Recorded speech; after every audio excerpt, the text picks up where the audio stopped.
I remember doing plant-based meats. I remember exploring femtech space. I think for all the kind of ops I'd explored by then. There are two types of startups. One is a vitamin, one is a pain point. Especially in India. I'm not sure about the US market, but only pain point sells. And like I realized when I left my job, I was looking after a lot of vitamin ideas. My co-founder, he was playing around with diffusion and he started building an app where you can put like 10 photos of yours and it will create a portrait. Again, started showing it to some, smaller customers that, hey, see, like, we can like transpose the dress like this. Do you think this is interesting? And again, like we got like a very lukewarm response and all. But then another thing came up where they said, hey, can you create like models, right? And then we were like, okay, sure, we can try. I think in the first 2 months, we did 24-25 lakhs of revenue and made 6 lakhs out of it.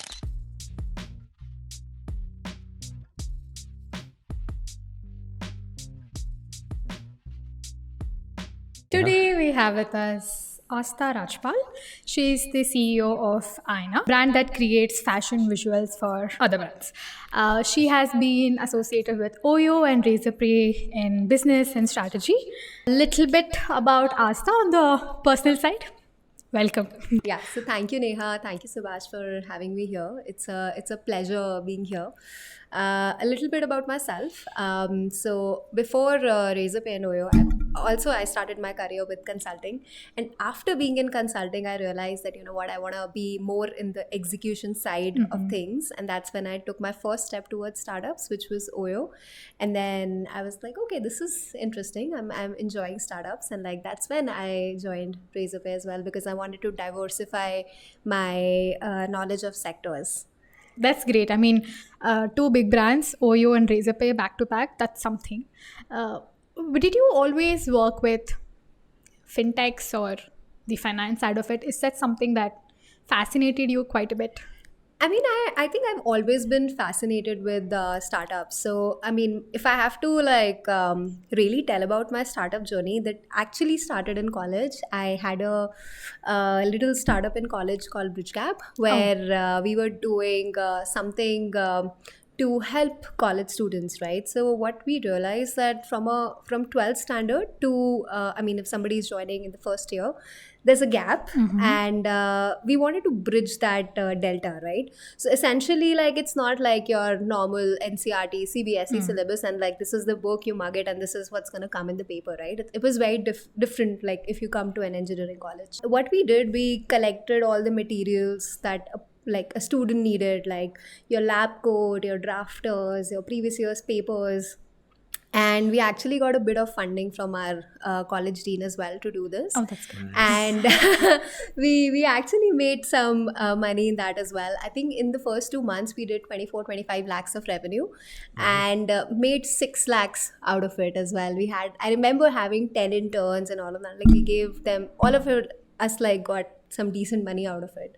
So that was when I was like, wow, like this feels amazing, right? I mean, Euphoria. yeah, I mean the ownership of, and like the stakes are high, right? Like the stakes are super high. Your losses are like your loss and like your win is like your biggest win. And I wanted that thrill in all the jobs, be it consulting, be it Oyo, be it Razorpay. I was always chasing that feeling when I had Bridge Gap.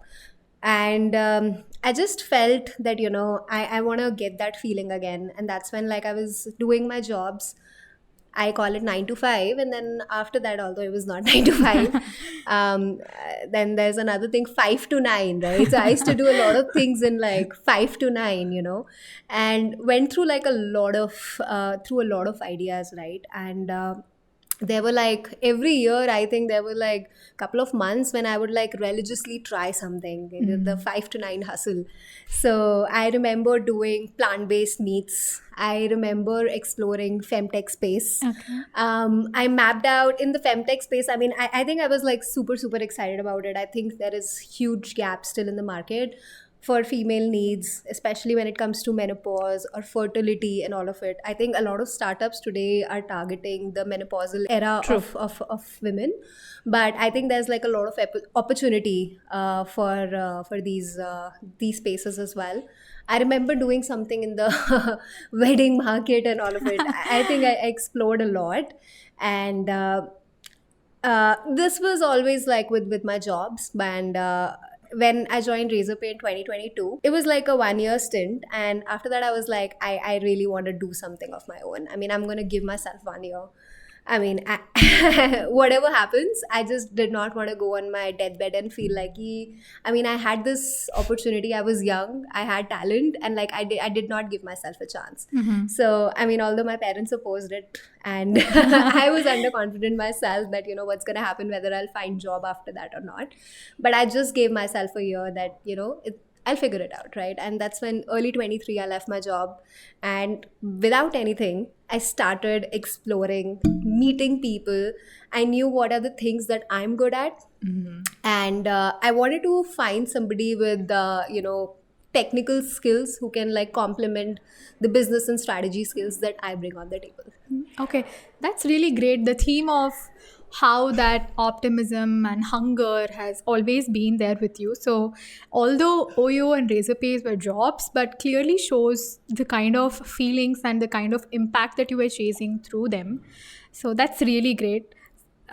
If this was the theme, and then did you happen to just stumble upon the idea of Aina, or was it a well thought out? Did you kind of research and figure out, there's a real gap in the fashion industry now that you'd explored meat, food, wedding, and so many, that kind of gives you a perspective that probably others lack. Yeah.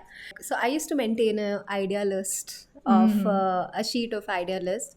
It was never even in my sheet, I had when I left my job, I started exploring FinOps, right? Because since my role at Oyo was more around financial planning and like a lot of project management and all of that, right? A lot of strategy, a lot of sheets. I mean, I felt that all the data sources and all, I don't want to get like too much in depth of it, but I felt that like the systems were not really good, and a lot of things, a lot of insights could be derived like in an automated manner. But like I felt that we lacked the infrastructure for it. I still feel a lot of startups do, like the data is like way haphazard, even it's true for us. So I was like pretty excited first to try that out, that hey, like I've like faced this problem firsthand. I used to like sit with Excel, and like Excel is like not working out and blah blah blah. And then but then I realized that there are two types of startups, is what I've understood. One is a vitamin, one is a pain point, right? And I mean, especially in India, I mean, I'm not sure about the US market, but only pain point sells. At least what I saw, right? For vitamin, people are like, yeah, sure. I mean, great. We'll see. We'll talk later. Good to have, yeah. And like I realized when I left my job, I was looking after a lot of vitamin ideas, like for example, FinOps, DevOps, MLOps. I think for all the kind of ops I'd explored by then. So funny story there as well. My co-founder, I mean, of course, like there are two people who are not working anymore, not getting any salaries, and then like कुछ तो करना है. you feel like अरे चलो ठीक है, like sure we are exploring, कुछ बड़ा करेंगे बट एक साथ में कुछ छोटा कर लेते हैं, so that ऐसे कुछ महीने के पैसे निकल जाए. So he started building an app. So he was playing around with diffusion, and he started building an app where you can put like 10 photos of yours and it will create a portrait, right? Like your headshots. So you can mention that Astha, say, sitting on a beach sipping pina colada or something like that, and it will create a photo of you. And I remember we were talking to some apparel brands, and somehow like this came into conversation that like we like also done this like B2C thing, and like do you think this could be interesting? And the brand said that, hey, like can I have like my cloth in this image? And we looked at each other like, yeah, she was like, yeah, sure, we can try. And then like we actually like got the V1 of Aina, where like and I still remember, I think that was the only one and only image that he created of me, where there was a dress on mannequin and like how the dress looked on Astha. And we again started showing it to some smaller customers that, hey, see, like we can like transpose the dress like this, do you think this is interesting? And again, like we got like a very lukewarm response that, yeah, I mean, sure, this is decent and all. But then another thing came up where they said, hey, can you create like models? right? And then we were like, okay, sure, we can try. And that was like MVP 2 of Aina. And then we again started talking to some brands that, hey, do you think like we can do photo shoots and stuff? And then I started reaching out to people. So one thing about me, like, I have no shame in reaching out to people. And I just like reached out to a couple of founders, including Clovia, that, hey, this is your image, like we took it from the website, and this is what we can do, right? A before, after. And then I immediately got like a response back, a meeting, and then we converted Clovia. Wow, that's It's just pretty like, simple. this happened, and just like, yeah, they were like, this. I mean, honestly, even I was not expecting that, because we had like never even thought in our dreams that something like this could, find value, because I never knew that like photo shoots was such big of a headache. I just was in my world of Excel, of strategy, of businesses, like yahi problems hai yaar. But I realized that, there's a lot more. And then when you start going out, so one thing that I say is that, even if you don't have a fancy website, fancy employees, all of it, if you know the right problem, and if you can solve the problem, say not fully, but like even 80%. And I think in today's day and date, it's gotten so easy with AI exploding, with a lot more tools coming in, GPT, Cursor. I mean, it's so easy for people who don't even know how to code to create simple MVPs, and just talk to customers. You need to find the right problem and just build a solution which directionally gives the customer confidence ki, hey, yeah, this could be interesting. So that meeting that got converted with Clovia, was that sort of a validation that what you're trying to do is solving a real world problem? Absolutely. I think when we went there, we sat with the whole brand, marketing, and cataloging team. And I mean, it was so funny because we had a very, very bad MVP. And I mean, when we like went into the meeting room, we were just praying कि भाई कुछ फटे नहीं, please कुछ फटे नहीं, right? And of course, we had like created some samples for them beforehand, because it should not be like, right, that you are going into a meeting and you're not showing anything, right? So we showed them some things, right? And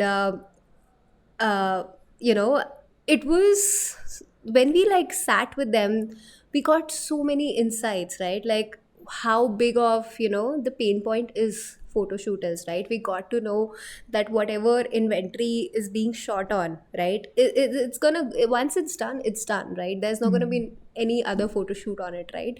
And if the inventory is sitting, it's sitting, right? So and a lot of brands spend, I mean, Clovia was not at that point, but a lot of brands also spend a lot of money in reshooting for the inventory that's already pending with them. Oh, okay. Right? So that was there. Then like it's very hard to find clothes or like models for maternity shoots.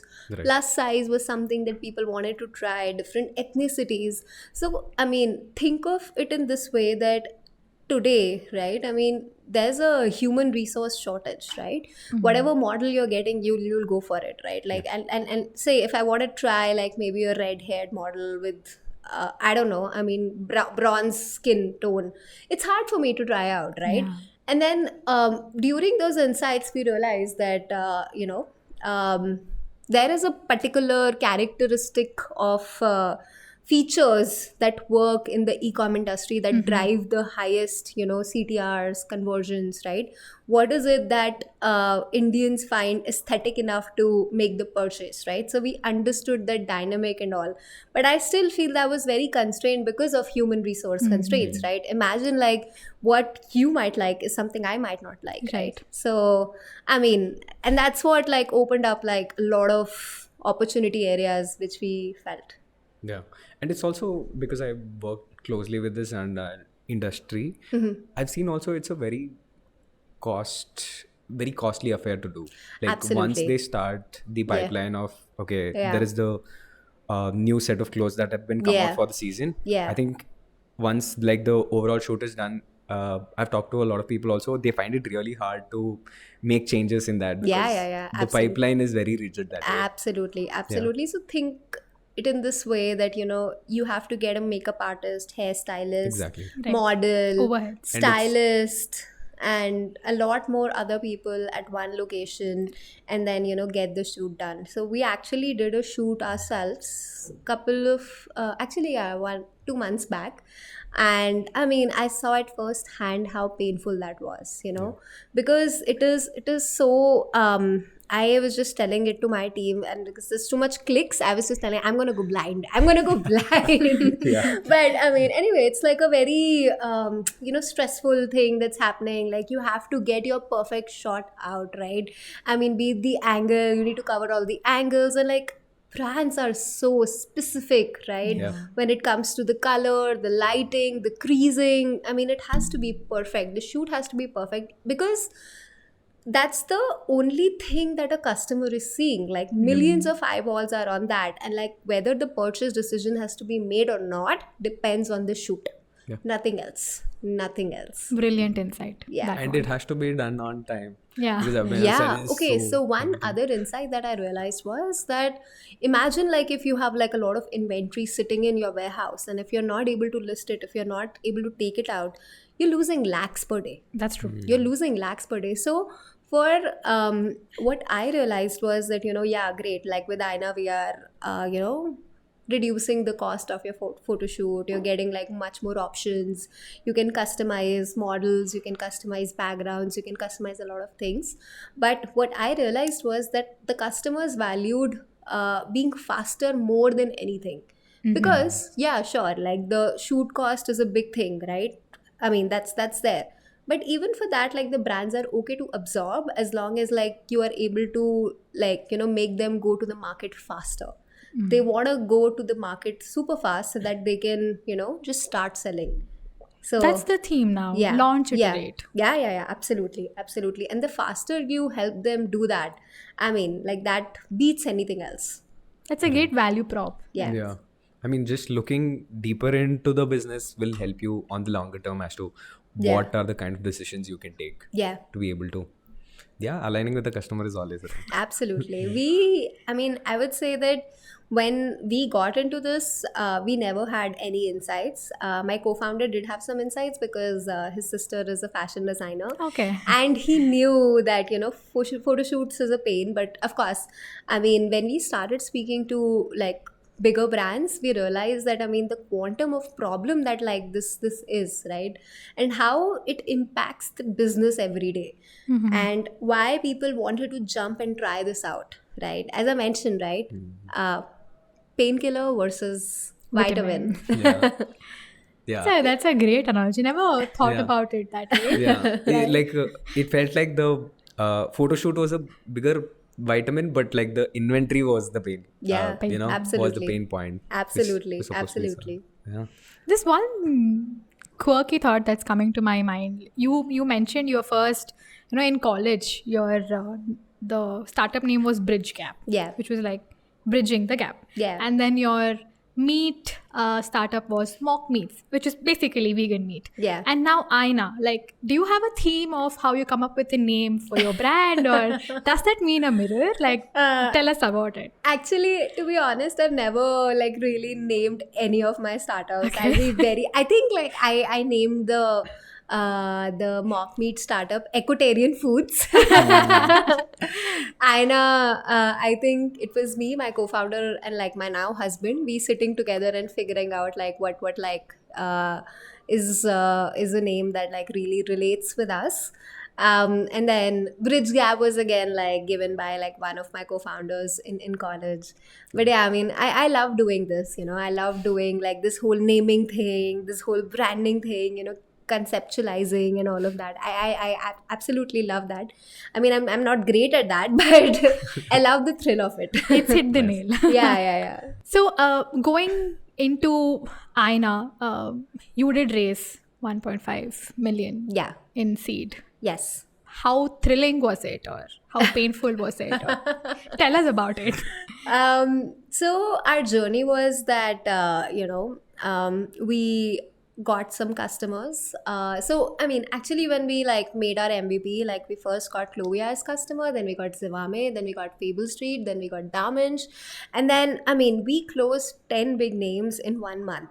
And then before also this, like we did not know whether we have something useful or not, to be honest. And we had like not even registered the company. This was back in October of 23, when we had closed these 10 customers. Now we have 10 customers, two people, one like who's like just building, and the other who's just selling. Now who is going to serve the customers, right? Yeah. And then I remember my co-founder and I, we were sitting, I think 3 a.m 4 a.m every day to serve the customers.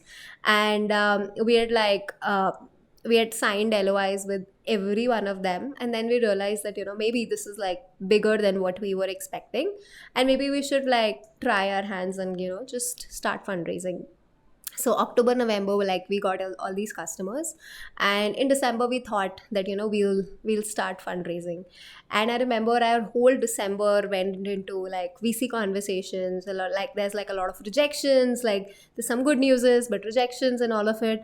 And by January mid, Inflexor said yes, that they want to move forward and put in money in us. And then we realized, but like it was extremely stressful. A lot of meetings, a lot of pressure is there, right? On you. And then of course then there is customers. I remember my New Year's, and like imagine for D2C brands, that's a very good time when like they want to sell, and we had promised them a lot of things, right? And then they're calling me that where is it, where are the photos, yeah, I'm getting it. And like in the middle of it, like your VC conversations and all that. So it was a very, very stressful time. But it was, looking back, it was like super fun as well, like hustling day and night. But I would say till yes as well. I mean, it's good. I think after like the 3 months of the whole legal and your whole due diligence process was extremely painful. Like when like you have yes, but like you have like money coming in. So we had like between like 3-4 months, and that was, I would say, is like very, very testing. It tests your patience till another level, because like you're having these conversations with lawyers, with all these people, and like discussing things. So I mean, I would say it was a mixed bag. I remember like when we signed our term sheet, it was like super fun. When we signed our SHA, it was super fun. But yeah, I mean, Yeah, I have a question here. How many pitches did you guys do? Like how many I people think did you guys we pitch must for? have had a conversation with 30-40 people, but like 30-40 folks minimum, I guess. In a Right. span of? In a span of 1.5 months. Yeah. That's intense. That's intense. I mean, I remember. I mean, it's like, close to every day you're pitching somebody. yeah. That was actually like it. Like, your one meeting is, one investor is ending. And then you have, I mean, I remember that we had gone so one investor called us to their hotel, and then like we had a meeting with them. And then after that, in 15 minutes, we have another VC call with another investor. Then we have like VC call 1 hour later with some other investor. I remember like we sat in that hotel from morning till evening, and we used to have at least 6-7 calls every day. It's crazy. So I Light always have stimulation. this question, because like Yeah. even when I'm pitching to clients also, like getting those is not that easy. Like it's not as easy as you made it sound. Yeah. I know how hard it is to It is. keep getting no's after another. Yeah. How do you sort of recalibrate before you go to the next meeting? Because it's generally like it's a hard thing to do. Yeah, no, absolutely. I think the only thing is, I mean, what I realized was a lot of people discouraged us that, you know what, this is gonna happen, this might not be, array, you're just doing this does not have value and all of that. But for me, the conviction that I got was from the customers, because I could see it in their eyes, right? If so many big brands are coming to me and telling me that, hey, this is what I feel is a big problem is, like, sure, like here is your contract, right? Or here is whatever you want, but just like get this done for me. So for me, it's been like more customer driven. So even if like the VCs were telling me no, I knew that customers are telling me yes. So this is a very good problem. So I did not honestly care about what investors were thinking. If you can true. understand, great. If you can't, Yeah. it's fine. I'll talk to more people. And that's what kept me going. The customers that we had. And we were growing like crazy. We had so many customers that we were not able to serve. Yeah. So I felt that, I don't care what they think, but Right. I really believe at least we both were very passionate about the problem statement that, we were solving. And Inflexer saw that. And then they, went ahead with us. Very cool point, because I think your conviction about your product, and that only comes from you serving your customers. Absolutely. You're able to do it. That's Yeah. great. Yeah. That's the only focus you should have. Absolutely.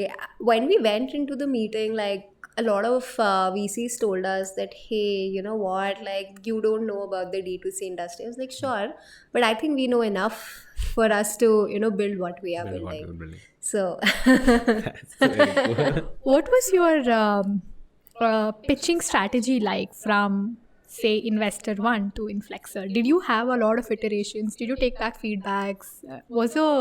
How was it? How did you go about it? Was it the same thing throughout, or did you change? So we actually, of course, improvised. I mean, when you're speaking with so many people, right? So you're also reading their body language to what, Yeah. you're feeling that, they might be interested in. Oh, like, did we surprise them? Did they feel that we gave them an insight that they did not know before? So we focused on keeping our, presentation that way that, we are giving them more and more insights about the industry, how big the industry is, and how we are solving this problem. So that's the flow we always kept.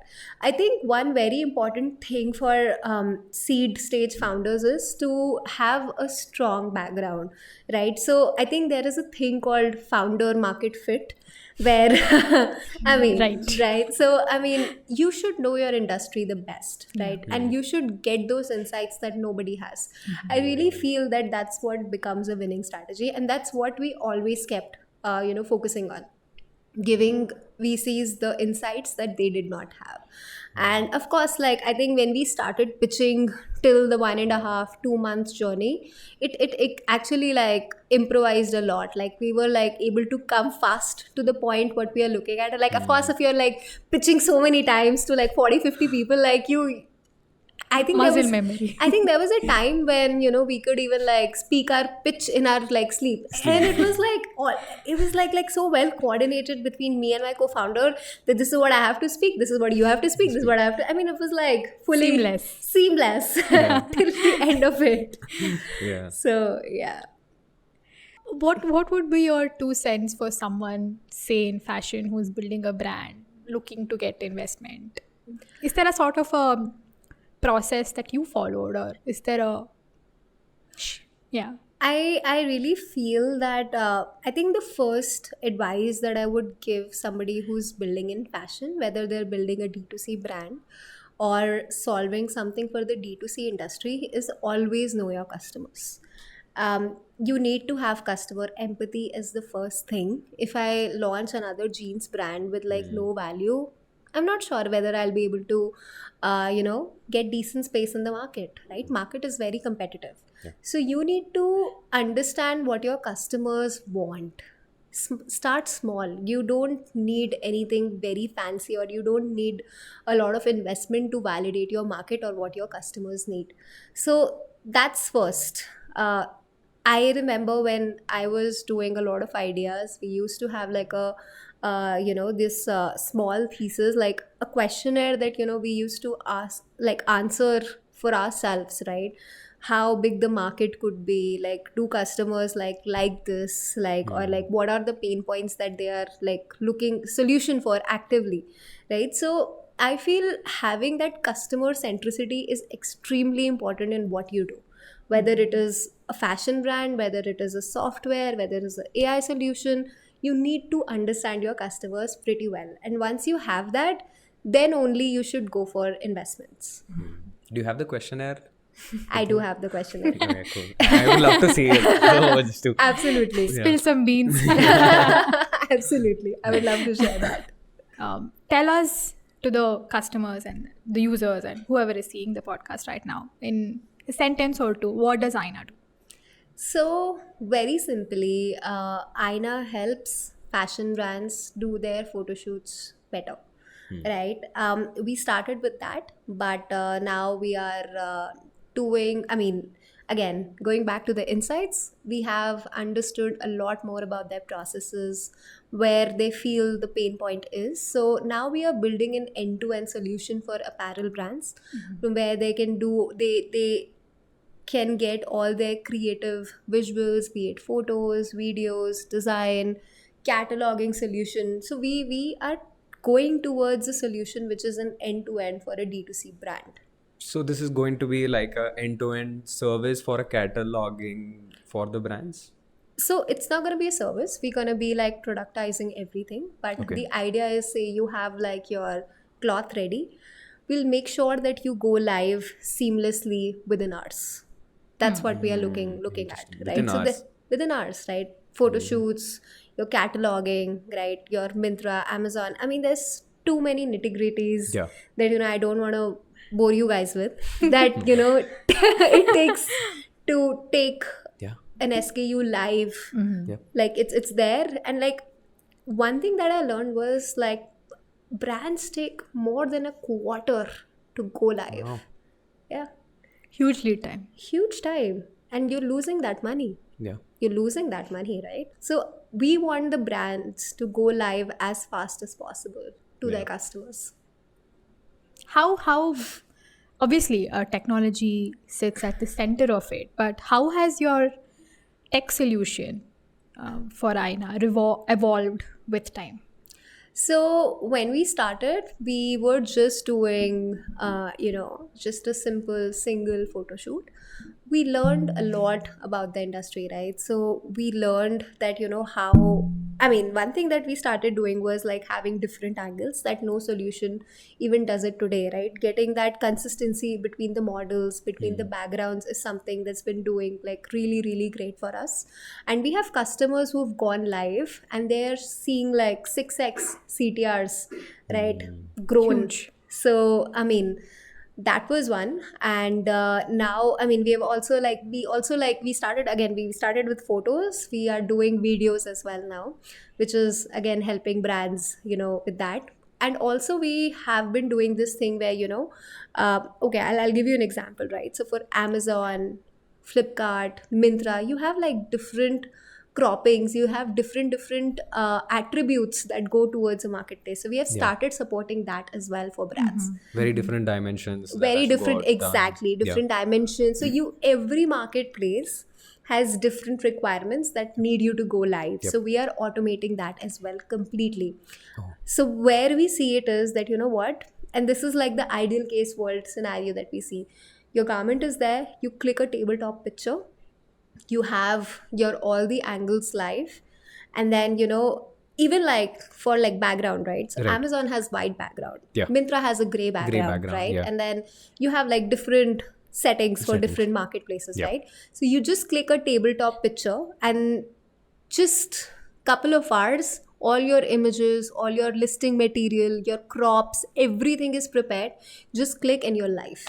That's the world we want to be in. Right. Super quick, Yeah. seamless, solving for time, money, everything at once. Yes. And it's a very big problem, like in terms of logistics. I and mean, it's so just we everything is still involved. see these brands doing all of it manually. Imagine like you have hundreds of SKUs going live, that becomes thousands of images. More than thousands actually. And imagine like you're doing like cropping manually, you're writing everything manually, you're making marketplace crops, right, manually. So there is like illustration tiles that these brands make. Yeah. There's a lot of visuals that go, right? Then there is marketing material. There's too many things, right? Yeah. We also one other thing that I forgot to mention was we also went live with billboards, 6 feet billboards with Wow. one of our customers called Indian Garage. Oh. They are live in the Brigade Road. Let's go. We'll at least put a picture of that. I would love that. So that was like a very, very proud moment for me, Right. seeing that, our billboards, like these 6 feet billboards, are live in somebody's stores. That actually, made me very, very emotional. I cried that day that, you know, whatever we had worked for, I mean, it's just We coming can see to, it finally. we can see it. And this is going to change the world, right? Yeah. It's going to absolutely change the world. Very interesting, because I feel like, as far as I remember, I think this was the exact same process that was there for e-commerce brands. Anybody who released a apparel line, this is the exact process, right? You stitch the products, you get it shipped to like an agency which does the Yeah. photo shoots. Yeah. The agency starts taking the pictures. Yeah. There's a basically a list of instructions given. Yeah. These are the angles, this is how it Yeah. should look, these are the kind of models we want. Yeah. Finish that, then comes back to the company and they're sort of readjusting for all the platforms and pushing out. You guys are not just like helping with photo shoots, you guys are like taking over the process Yeah. and making it more hassle free. Absolutely. We want to make it like just one click and then, you know, you're done. Yeah. I think one underrated thing with what you're doing is a lot of people, even agencies, sometimes fail to execute the vision of a founder or Absolutely. the brand in itself. Absolutely. So you're placing that power right in a founder's hand. Absolutely, absolutely. Since it's the photo shoots are done in a physical world, what's done is done, right? You can't change it. And with us, like you have a lot of flexibility in what you want to do. Sure, you don't like this model doesn't complement your garment. Great, we can change that. You want like different models for different garments. Great, we can do that, right? So we want to give that flexibility to the customer back, to the brand back, as to how they want to, you know, tell their story of how they envision the garment, to be honest. Aina is quite accessible to big brands now, as we saw at Yeah. Indian Garage, Lee, Clovia, Enamer, a Yeah. lot of them. Yeah. Can a small business owner use Aina the same way? Absolutely. For us, we don't care if you're a small business owner, you're just starting out, or you have like 1,000 crore in revenue. Our customer support and our customer service team is always there for you. So I mean, we don't differentiate between a bigger brand or a smaller brand. A lot of Instagram Yeah. pop-up stores that are listening to this who have so many ads. I see Yeah. such beautiful brands, such Yeah. beautiful fabrics and trends that's so ever changing, and that's, I think, one of the things that Yeah. you're solving for as well. The fashion industry is so rapid. Trends just come and go like flashes. Yeah. Keeping up with is really hard. Yeah. And somehow brands do, like Yeah. somehow, and our expectations as users also change like Yeah. anything. Yeah. So I think it's a great platform for budding small business owners to find Aina that really cuts out their time like anything, and they can really focus on their creative pursuits.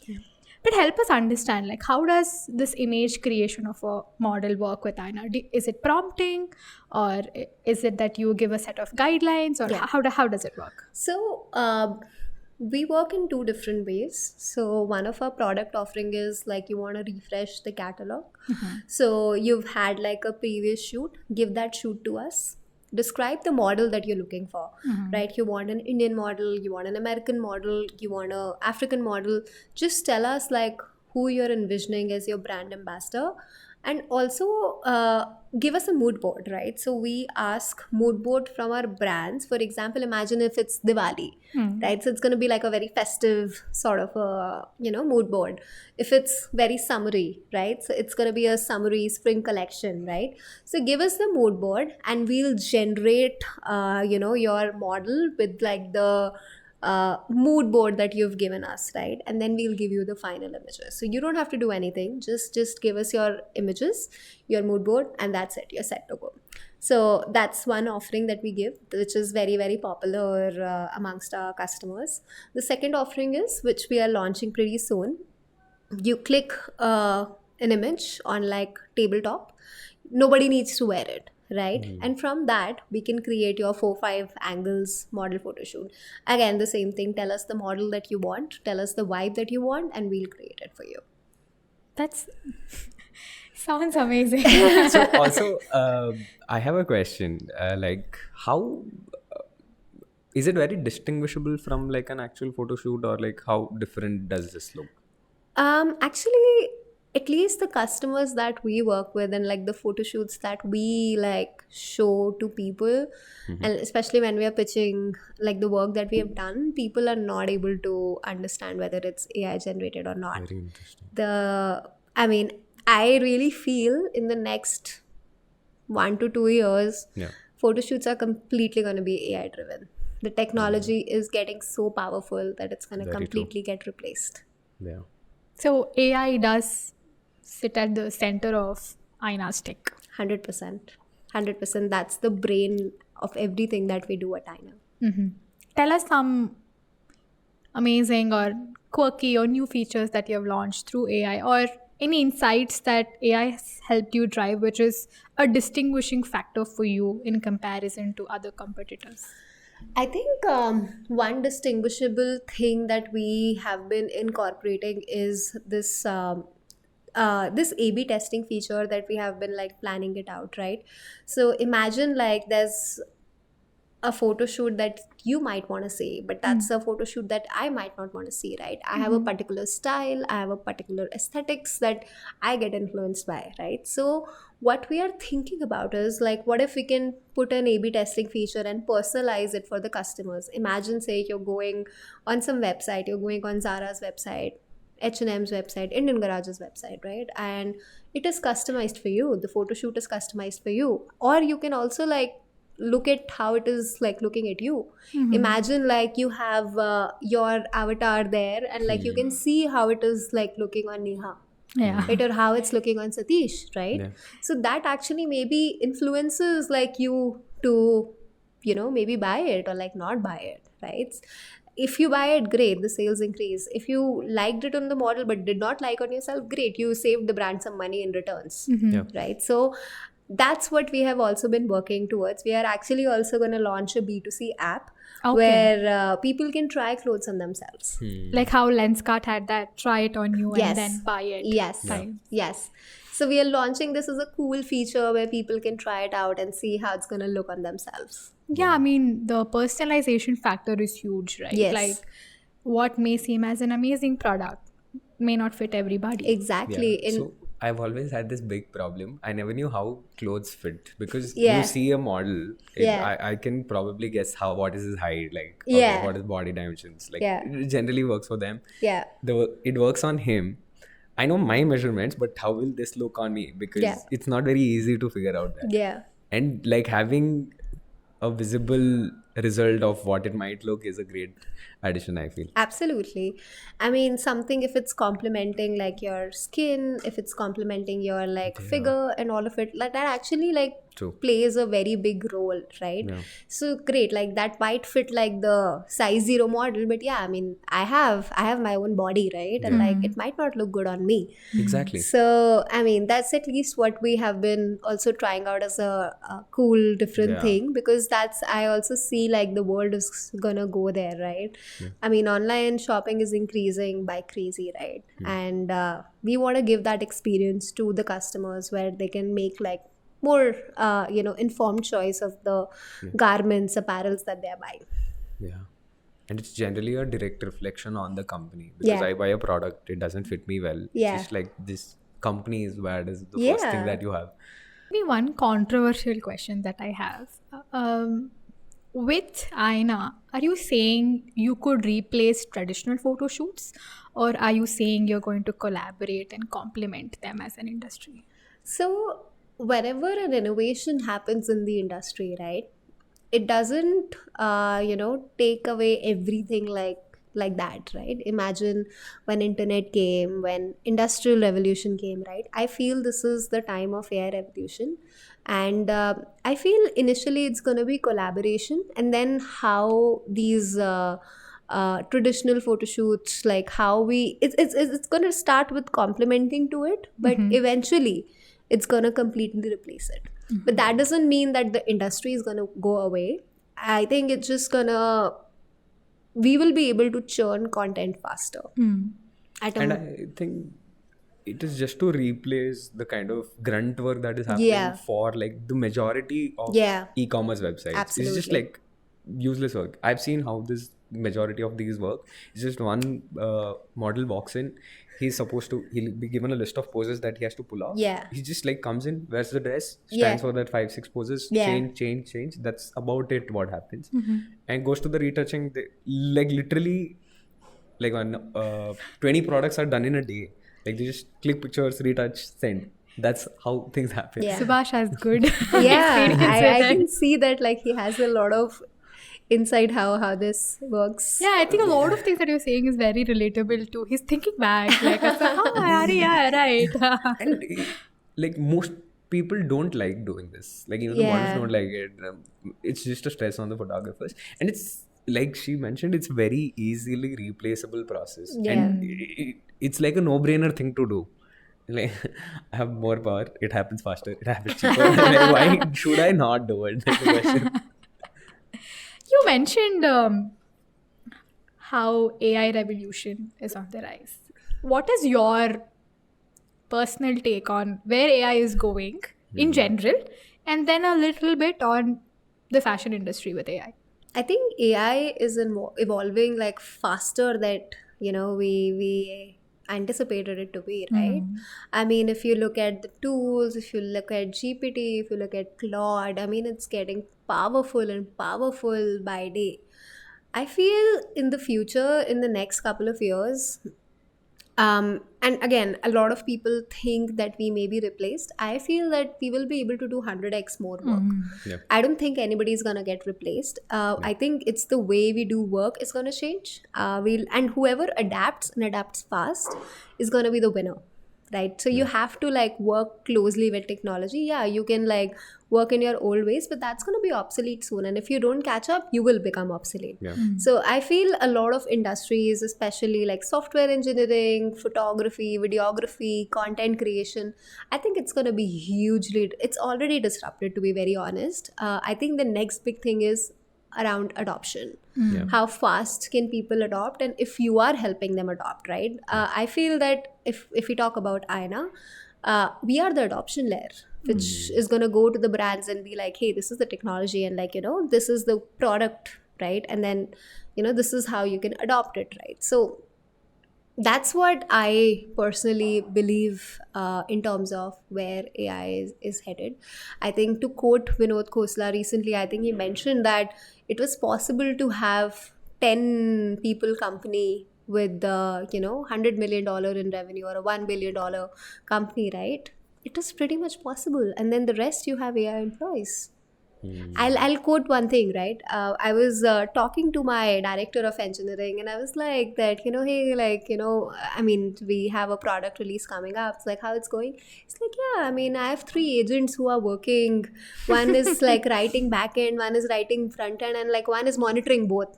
And I'm drinking tea, right? So that's where AI is headed. Like, you just have to be on the, like observability end. Fast to ship. Very fast. And I mean, the software cycles are going to reduce. I mean, we are going to see like a lot more and easier adoption of software that's going to increase productivity multifolds. Things are going to get at a much faster rate with AI. Yeah. Think about it, like a lot of ideas before used to be, we'll do this, and a lot of times the time used to go in the planning of the execution of it. Like, Yeah.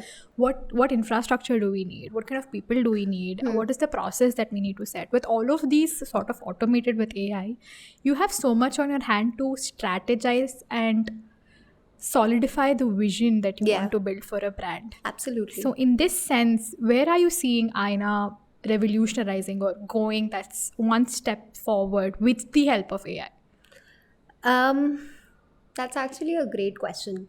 So, I mean, imagine that, and for startups, even at our scale, yeah, great, we have raised funding, we have customers, but I really feel that, to move forward, you actually need to build more, you need to build fast.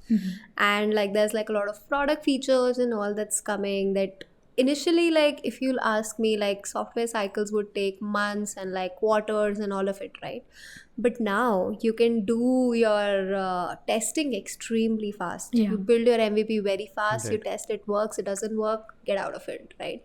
So I think specifically with Aina, we are moving in that direction, right? If we think about 100 things, we don't feel like that, hey, it's going to take 2 years. I think we want to cut it down to months. We test it out and see what is like giving the most value to our customers.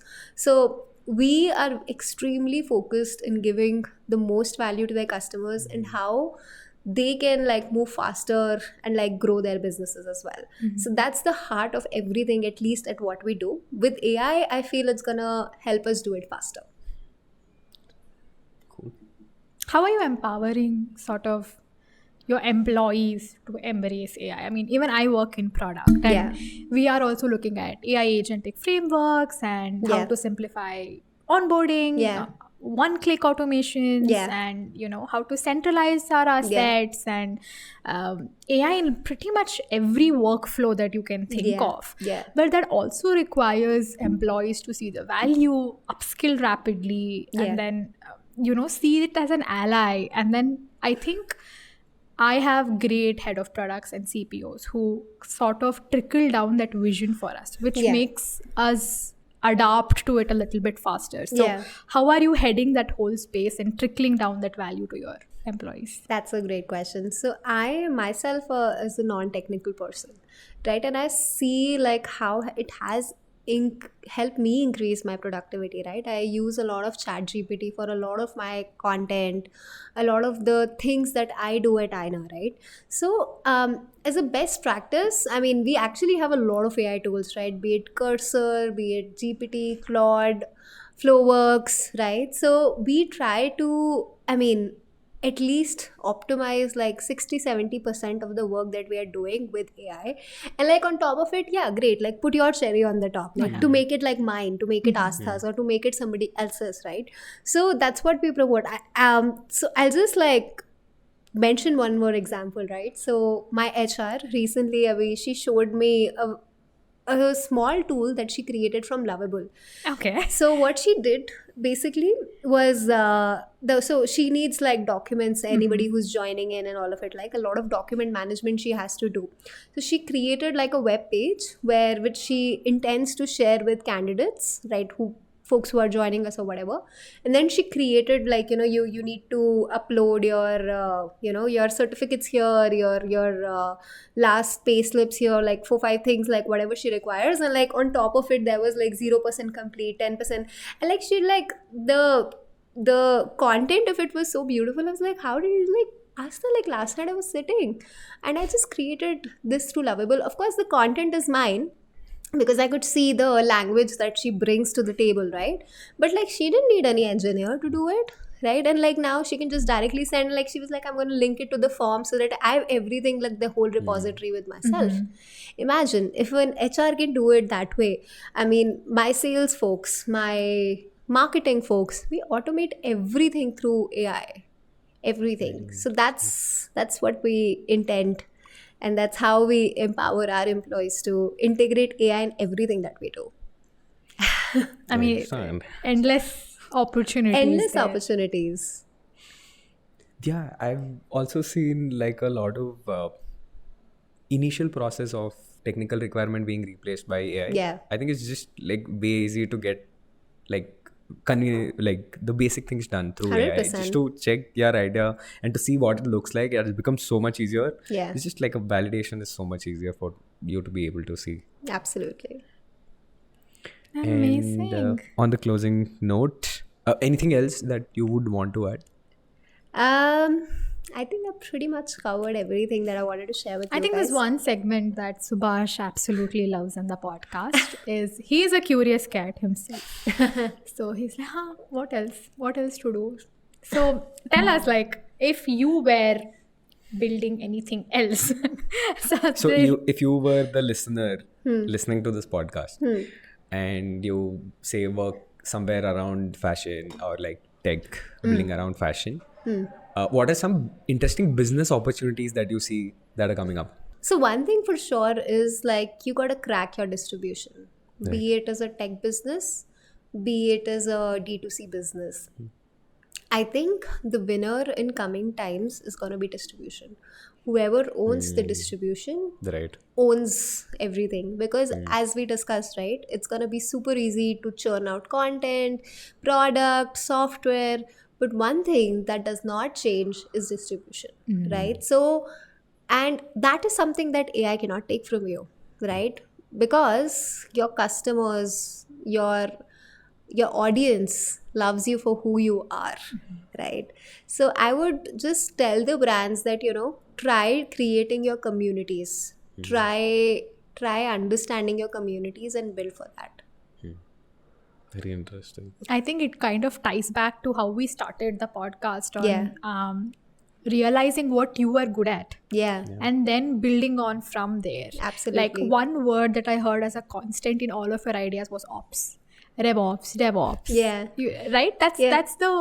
That's what you built your building yours on in Yeah. Razorpay, Oyo. Yeah. So you just double down on that skill Yeah. and be like, what does this mean for this industry, this Yeah. industry? And that kind of, I think, helped you overpower. Yeah. We have, at least I have heard lesser stories of having investment in a month. 1.5 million, that one. It's never easy. Yeah. And just to close, I have one last question. Yeah. It's like, I've heard from a lot of people, oh, we have been trying for so long. It's been hard to raise, and you guys closed it pretty quickly. What do you think is like the biggest differentiator to be able to raise and not raise? So, like let's take an example. There's a company who has been trying to raise, and they haven't been able to raise. And as far as you have seen, like what are some things that has to work for a company for them to be able to raise? Fair Like, enough. So in my mind, it's couple of things that you need to ace Yeah. for to get a decent investment. One thing which is like at the heart of everything is the founders. How strong the founder team is, how complementary like the skill set is. I keep it very simple. One person needs to build and the other needs to sell. As long as that's sorted, I mean, there's low complicated equation. That's the heart of the business, building and selling. Right. Unless you have a good product, a person cannot sell. Right. And unless like you sell, there's no business. Very simply put. So the founders, the hunger, the capability of the founders, like, and I feel like you should know like the truth of where you stand and where you are strong at, right? That introspection is extremely important. Now, for it to be a fundable business, it has to make sense for investor to see $1 billion outcome. So you cannot go to a niche market and feel like that, hey, I'm not getting funding. If it's just 100 million market, and if say you are able to get 10% share of it out of it, right? That's a 10 million maybe revenue thing. I mean, that's not a big outcome. If a VC is, you need to think from a VC side that every bet that he takes, taking that it's going to be $1 billion outcome, right? So you need to show them the $1 billion outcome in your case, right? And the third comes to your customers, your unique insights into the market, your product, the problem that you're solving, right? Is it a big enough problem, right? Like, will people pay for it? Then you like come to that things. So in my mind, if you have these three things sorted, I think, you are a good candidate for funding. Perfect. Again, a vitamin versus painkiller. Yeah. Absolutely. Yeah. Sorry, I'm just gonna let my intrusive thought speak. How easy was it to sell as a woman founder? Easy or hard? I'd like to be allowed. optimistic. To be honest, I started selling to female founders first. Okay. So, it was relatively easy. I actually never faced, I would say I was like maybe lucky that way. But me being a woman, I've never faced any challenges per se on selling or whatever. I feel people have been pretty much welcoming and accepting despite of whatever gender I have. So yeah, I feel again, if you have a good pain point and a good product, nobody cares. That's fresh insight. Okay. I think Cool. I closing think notes. that was the pod. thank you guys for tuning in. Thank you so much for taking I loved time out of it. your I loved the day. conversation with you guys. You guys had great questions. Thank you so Thank much. We too. I mean, having met you at a couple of events now, I think both of us thought it's Yeah.